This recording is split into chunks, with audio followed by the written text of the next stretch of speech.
दोस्तों, आज हम रविंद्रनाथ टैगोर के जीवन के कुछ सीक्रेट रहस्यों के बारे में बात करने वाले हैं। तो चलिए दोस्तों, वीडियो को शुरू करते हैं बिना किसी देरी के। यदि आप नए हैं तो चैनल को लाइक, सब्सक्राइब एंड शेयर जरूर करें। तो चलिए वीडियो को शुरू करते हैं 2 लाइनों के साथ में। गहन कुसुम कुंज माझे मृदुल मधुर वंशी बाजे।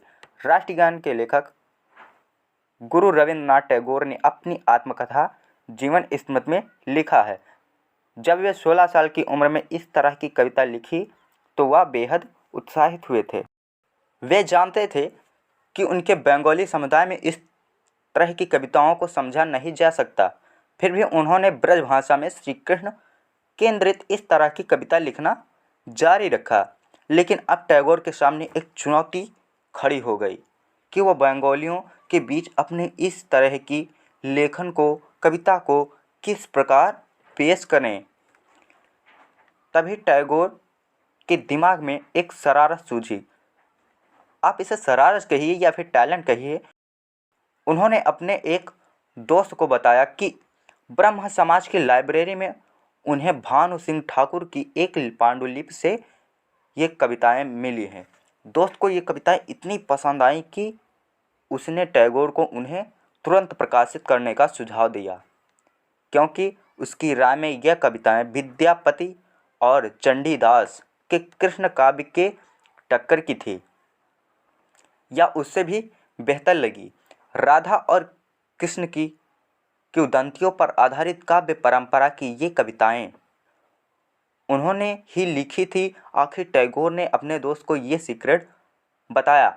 इसके बाद टैगोर ने भानु सिंह के नाम से वही कविताएं छपवाई और 1877 में द्विजेंद्र नाथ टैगोर संपादित भारतीय में ये कविताएं छपना शुरू हुई, जो जल्द अपनी ही तरह की एक खास काव्य शैली के तौर पर जानी जाने लगी।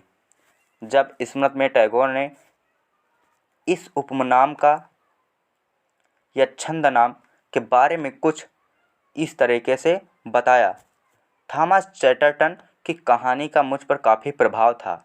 ड्रामे के तत्वों ने मेरी कल्पना को नए पंख देना शुरू किए थे और धीरे धीरे ये हुआ कि मैं दूसरा चैटरटन बनने का फैसला मन ही मन कर लिया था। लेकिन सीक्रेट तो कुछ और ही था। टैगोर ने कई बार जिक्र किया था कि भानु सिंह ठाकुर एक पुराने वैष्णव संत थे, जिन्हें इतिहास ने ठीक तरह से तवज्जो नहीं किया। अपने एक निबंध में टैगोर ने भानु सिंह को लेकर काफ़ी बातचीत करने के बाद कहा कि उनके बारे में इतिहास में कोई भी तथ्य नहीं मिलते हैं। सवाल भी खड़ा किया कि यह कवि कौन था और इसकी क्या कहानी थी। बाद में इस बात का खुलासा हुआ कि रविंद्रनाथ टैगोर ही भानु सिंह ठाकुर थे और भानु सिंह ठाकुर नाम का कोई पुराना वैष्णव संत था ही नहीं। इस खुलासे के बाद इस नाम को चुनने का पीछे का रीजन बताया गया कि रवि और भानु का अर्थ सूर्य होता है। संघमित्रा मजूमदार के लेख के मुताबिक टैगोर ने यह भी माना था कि वैष्णव पदावली का उन पर काफ़ी प्रभाव रहा था, जिसके कारण उन्होंने भानु सिंह जैसा नाम और कविता रचने का तरीका अपनाया। इसके अलावा यह छद्म नाम रखने के पीछे चैटरटन का प्रभाव भी था, जो राले के छद्म नाम के से लिखते और छपते थे।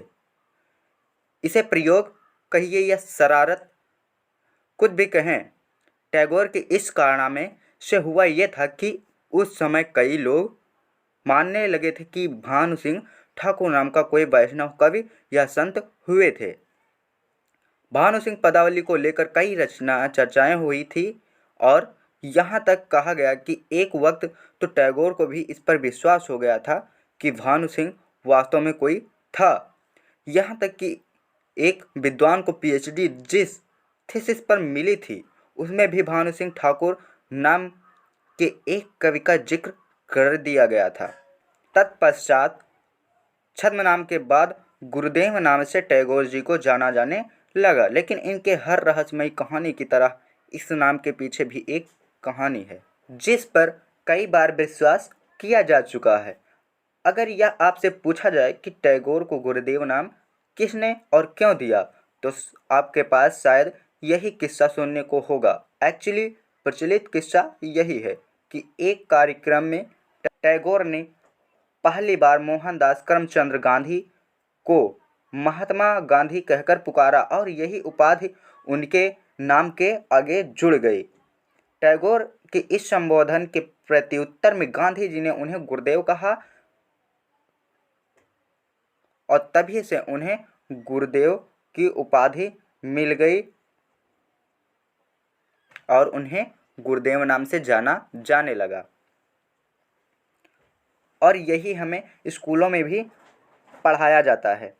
लेकिन इस कहानी को सच आप ना माने तो बेहतर है। एक रिसर्च के लेख में बताया गया था कि गांधी जी को दक्षिण अफ्रीका में ही एक पत्रकार ने पहली बार महात्मा कहा था।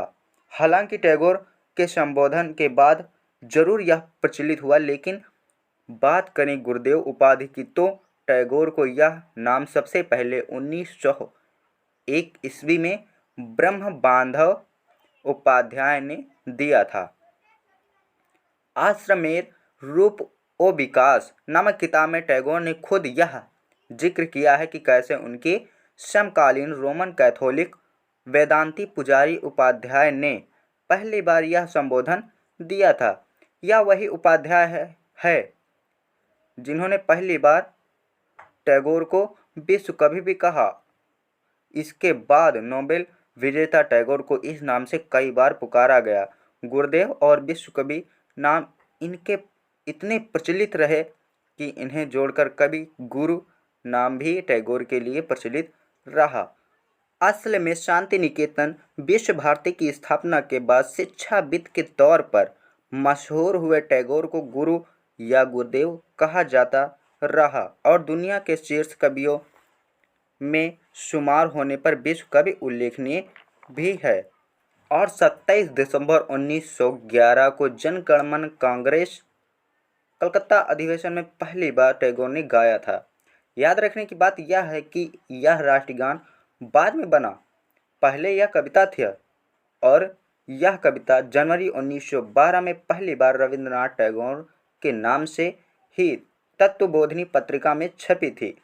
इस कविता के साथ कोई भी रहस्यमयी नाम किस्सा नहीं है, लेकिन रहस्यमयी व्याख्या का लंबा इतिहास रहा है जिसकी चर्चा पहले भी पढ़ चुके हैं और आगे भी पढ़ेंगे। वीडियो कैसा लगा कमेंट में बताना मत भूलिए। साथ ही वीडियो को लाइक, चैनल को सब्सक्राइब करना भी मत भूलिए। मिलते हैं नेक्स्ट वीडियो में नेक्स्ट कंटेंट के साथ। आप सभी ऐसे ही अपना प्यार बांटते रहिए, खुश रहिए, मुस्कुराते रहिए, हंसिए और दूसरों को भी हंसाइए।